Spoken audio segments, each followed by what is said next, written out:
To the Scale Up Show. This is your host, Ryan Staley, and I have a very special guest with me today. I have Alex Levin. Alex is the co-founder and CEO of Regal.io. Prior to Regal, Alex was a product manager at Thomson Reuters, then joined Handy, which was acquired by Angie very early on. He led growth and marketing over there and is doing some really cool things in customization of B2C sales space. Alex, welcome. Happy to have you on the show, man. Yeah, thank you for having me. Yeah, sorry. I don't know why your intro was so hard for me to do with the Handy and the Angie. I mean, I don't know, man. I don't know what my problem is. So, anyways, before we get too deep in your story, let's do a real quick revenue rundown to understand kind of like where you're at in terms of the stage of the journey with your organization. So, in terms of that, what revenue stage are you guys at right now? Yeah, I think they call us these days like a scale up. Maybe we have a couple hundred customers.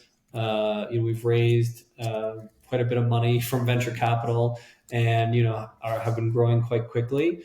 I think at this point, the challenges are like how do you continue to scale up the go to market team to meet the demand that exists.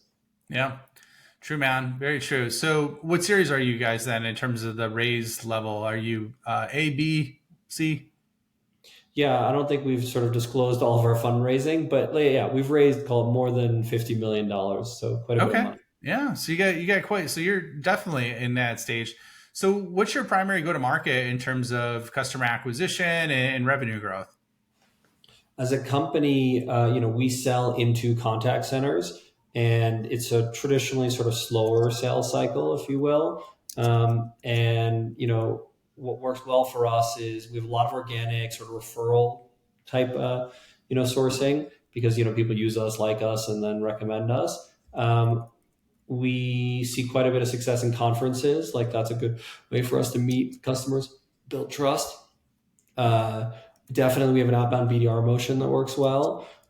We in contact center, there traditionally is a very big partner channel where you go through sort of established partners in the space, and so that works for us as well. And then I'd say it can take anywhere from 15 days to 2 years in contact center to close like a customer. It can take a long time. Okay. So very a wide ranging sales cycle, if you will. 15 days to 2 years is quite an expansive number. So how large is your team right now, Alex? We have a little more than 100 people. Okay. Cool. And then can you walk us through exactly what Regal does, just so everybody has a context of it? Maybe give us a 2 to 3 sentence description of it.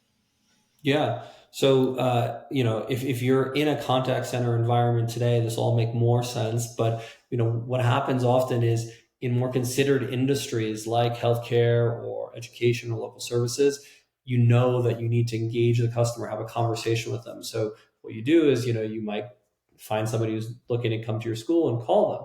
And the traditional technology results in very low answer rates, low customer engagement. And so what we're doing is helping these businesses understand which customers they should reach out to when and in what channel to drive up answer rates, up conversion rates, up the revenue that they're generating from these leads.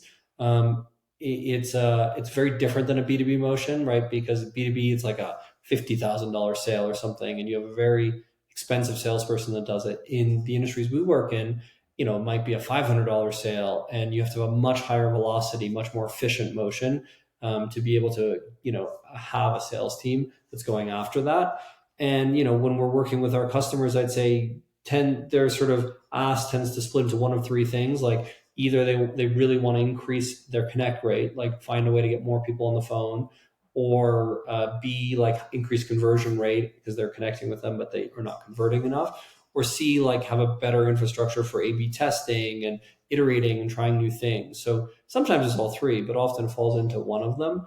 And so as a product, we come in and we become the contact center software for those teams, right? It's the way they're engaging with customers on phone, SMS, voice, but we layer on something that doesn't exist traditionally in contact centers, which is what I sometimes call marketing automation. So the ability to use real-time customer data to orchestrate how you're reaching customers in different situations.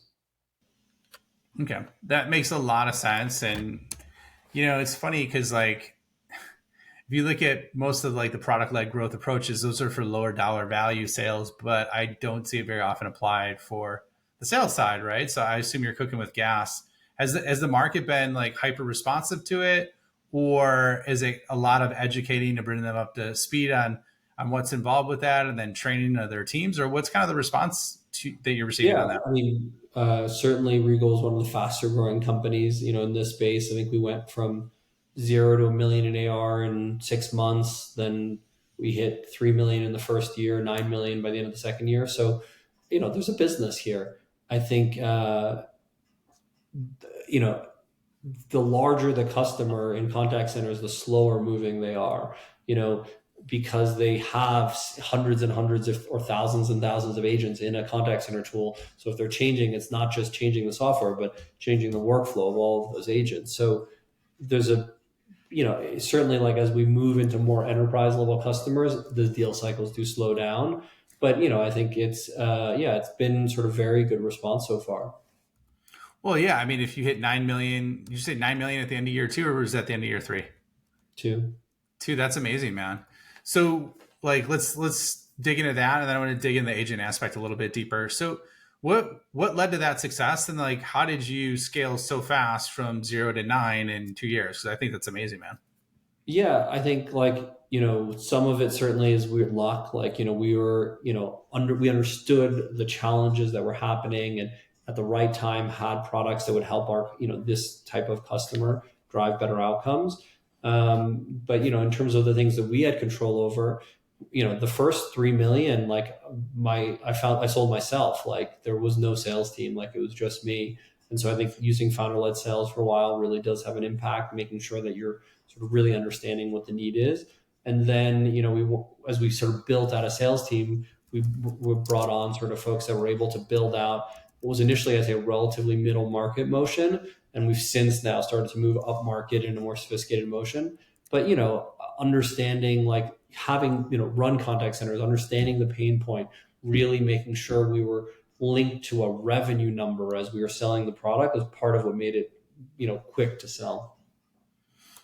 Yeah, I think, I mean, 3 million by yourself, I think that's fantastic. That you did that as a founder, and I mean, like, are we talking, if we're talking deal sizes, like, what's the range of that someone would pay you guys to do that? And I Yeah, don't want you at to the give away beginning, anything. an average deal was probably like 50K. Now it's closer to like 100K on average, and the newer deals are probably 500K to 1 million, stuff like that. Okay, that's fantastic, man. And then how did you make it so sticky then, in terms of your approach, like, from a product design perspective?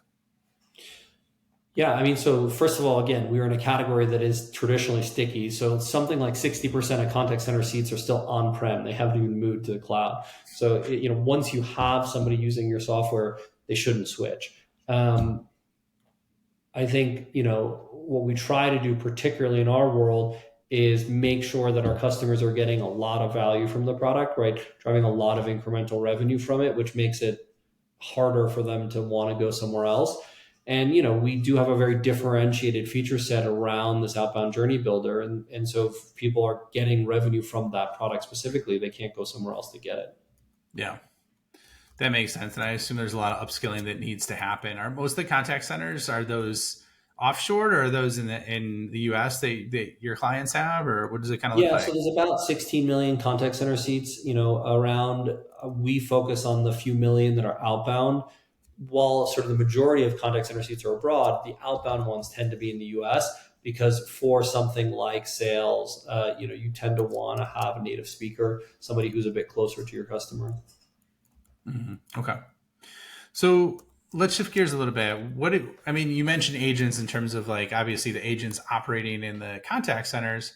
What do you think about AI agents and the potential of them taking over the contact center role specifically for outbound?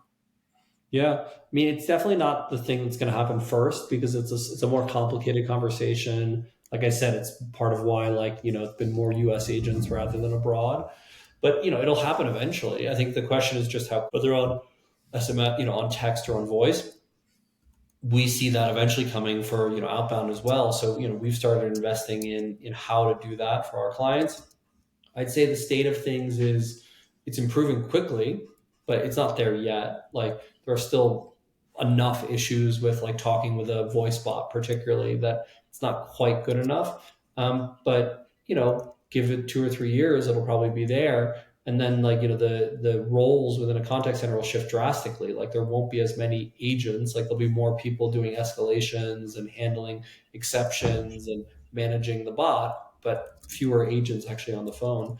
The one sort of unknown in all this, if you will, is like how is the customer going to react to talking to AI? Even if it is indistinguishable from a human, brands are going to be required to tell a customer that they're talking with AI. So you'll know that it's AI. Will you value the brand more if they put a real human being on the phone as opposed to a bot?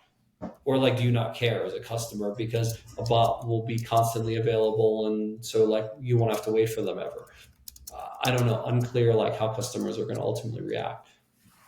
What do you think, Matt? I mean, you're pretty progressive in terms of how you're looking at it, like because that is, that's kind of the I think because of what happened with the robocalls with Biden, wasn't it? In like the Northeast, where they basically they used his voice and then they had Yeah, him that was pretend very like it's sort of outbound. basic recorded stuff. But yeah, I think like this is what's hard to, I don't know, what's an example? Like you can go and watch Hamilton on your iPad, and some people prefer that.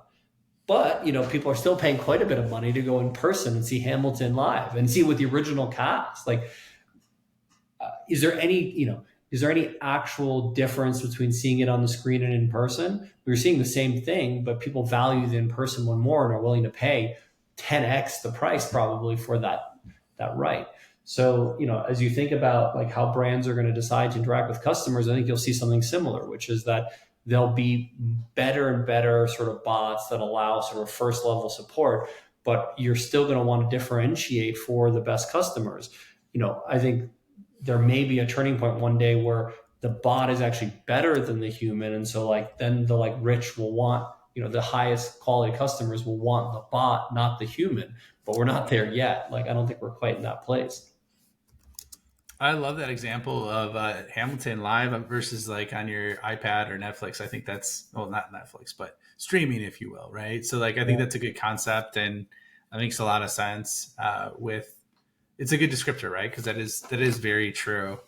And you're Yeah, right. or It like, probably like a silly example. Like growing up, I banked with a little bank nearby, like M&T Bank or whatever. And there was Bob the banker. And like, if you made a mistake, it's not like I pulled the money out. I stayed with M&T Bank. And there was Bob, and that was a person with a life and a family and kids and whatever. When you go to Varo or Chime to pick on the online providers, like there is no relationship. If they make a mistake, you're leaving immediately and going somewhere else. And so even if Vero or Chime had a bot, would I feel the same emotional attachment to that bot that I felt to Bob? Probably not, because the bots don't have children, as far as I know. So, I think, there's going to be an interesting sort of comparison. Like the cost of humans will likely be higher, not as much higher as people imagine, because there is a real cost to AI, but it will be higher to have humans. But maybe customers will react better to it. let's get into kind of like about how customers or why you should really have conversations with your customers. And I know you feel strongly about that. Walk us through what you're thinking with that. And, I mean, it's a good segue jumping from AI and have the automated bot to actually talking to them live. So Yeah. what's Okay. your So take on that? whether it's a bot or a human, like what we've learned is that there are certain types of products and services where you have to build trust with the customer, and just having a website that they view on their mobile device is not building enough trust. And so if you take banking as an example, when people used to physically walk into a branch and talk to somebody, they'd fund the account 90% of the time. When someone opens an account online, they only fund the account 20 or 30% of the time. So the internet is increasing the distribution of that platform, but there's not enough trust for somebody to actually give them money. So again, whether you use a bot or a human, actually engaging with that person and saying, hey, you're going to open a bank account. It's important. Maybe you didn't get all the information you need looking on that little screen on your mobile device. Like, what is it you're wondering about? And somebody going, well, am I really going to be charged $10 a month? Or is the US government going to steal my money if I put it in it? Or what's the FDIC? All these things may in theory be on your support page somewhere, but people aren't getting the knowledge they need to go make a decision. So having that touch point is should be seen as an extension of the experience of the brand rather than as something very different. So we work with SoFi, for instance, who does student loan refinance, one of the things they do if you get stuck in your flow is they'll call you. And part of our value proposition is the calls are branded and they say SoFi on them. So it's not an interruption. It's thank goodness there's somebody from SoFi who's going to help me figure out my student loan because this is complicated. And so brands that see that personal interaction is yet just another touch point, an important touch point that's part of the cohesive experience with a customer are going to succeed, right? Brands that don't are going to go by the wayside because like look at financial services, like the infrastructure has now become commoditized, a lot of the technology is commoditized. Maybe you have a differentiated brand, but that's not that different. Like services is a place you really can differentiate and make sure that a customer chooses you rather than somebody else.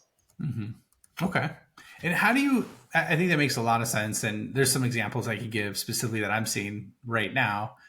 But like, how do you implement that with your own team and within your motions in terms of working with clients? Like, is there a special formula that you leverage for that? Within Regal's like B2B motion, you mean? Yeah. Yeah. I mean, at a high level, like culturally, like one of the values of the company is that customers are royalty, and like we do really value, that relationship, and we make sure that we're prioritizing the goals of our customers, like them driving better outcomes for their, customers, whether it's healthcare or something else. So I think that's a big part of it. In terms of like the iteration and the testing, like I will say one of the challenges with B2B is that you don't have as much data or as much volume. And so it's much harder to do this kind of iterative testing because you only have 10 customers. Whereas at Angie, when we were there, we had 1 million customers a week. And so you could do all kinds of A/B testing. So it can be harder in B2B to do some of this, but the principles are the same, right? If you know that there's somebody who comes from a certain industry and they're looking at, certain things that you've reported on, don't send them the email about whatever, automotive, whatever. Like focus on who that user is and how you're going to get them the right content in the right place. What I ask people to imagine often is, imagine like my wife's friend who runs a little business where she's an Allstate agent. She in her town knows everybody and she knows everything about them and their kids and their pets and their whatever. And the reason she does so well is because when somebody walks in, she really cares about them and she knows she can use the information she has to get them the right product. Online, whether it's B2B or B2C, a lot of that's been lost. And so if we can get back to a world where we care about making sure we have the first party data about the customer, I'm not saying steal their data. I'm saying use what you know about them to make sure that you're engaging them in the right way. That goes a long, long way with people. So do you think a lot of SaaS companies just miss the mark on that right now? Like I said, like I think there's less data in B2B or SaaS, so it's harder. But broadly, like, yeah, I would say, a lot of SaaS companies aren't spending the time thinking about like how to do this. There are some great products in the marketplace that can help. So like Mutiny is a product that helps personalize your websites, or certainly like you can use a lot of AI products to personalize your outreach, or there's a lot of automation you can do using like a Braze or an Iterable or demand base or something that's more of a B2B tool to change how like the emails go out to different people. So you can do it, but yeah, it's definitely not the MO in B2B. Yeah, totally agree. I mean, like, so what I was mentioning when I said like I got an example is like they actually did a study because there's so many Zoom meetings, so many video meetings, and like if you actually do live meetings, I think it's like there's a 70% uplift in like the stimulation in your brain that happens if you're meeting with someone live versus virtually. Yeah. Which, it's funny because, and I saw this too, even with after the pandemic, people were still just relying on web for everything. They weren't actually like physically meeting or seeing people in person. And it was like, I know this sounds weird, but like the number one best hack for getting big deals done was literally just meeting with them in person and like connecting with them as humans again. Right. So Yeah. I see that happening still, even though we're years and years later. So, let's go back to your original journey of like when you were founder-led sales, and that was your core focus, and you were building the company from zero to something very impressive. Like, what advice would you give to other founders that are going through the same stage right now in terms of like how to manage everything from product to prospecting to customer acquisition to operations to finance? Like, how did you manage it all on a day-to-day basis? And then like, what would be your framework for recreating it again now that you know what you know after going through that? Yeah, I wouldn't say I have all the answers, but I'll highlight a couple of the problems and how we think about them. So, one of the big problems is just how much there is to do. Like as a founder, there's a million things you need to be doing, and basically, my answer is like you can't do it alone. Like you need to have a co-founder, you need to have somebody you trust, and not just like somebody you trust, but somebody who can take significant amounts of the things that need to be done and own them.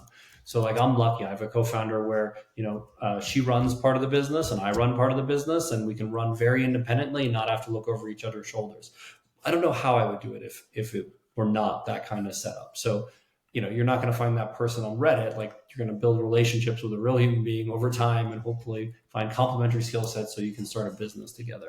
And it doesn't have to be, I think the default is like, oh, one person, a business person, another person, an engineer. Not necessarily. I'm just saying they have to be two different areas so you guys can at least knock some stuff out without engaging with each other.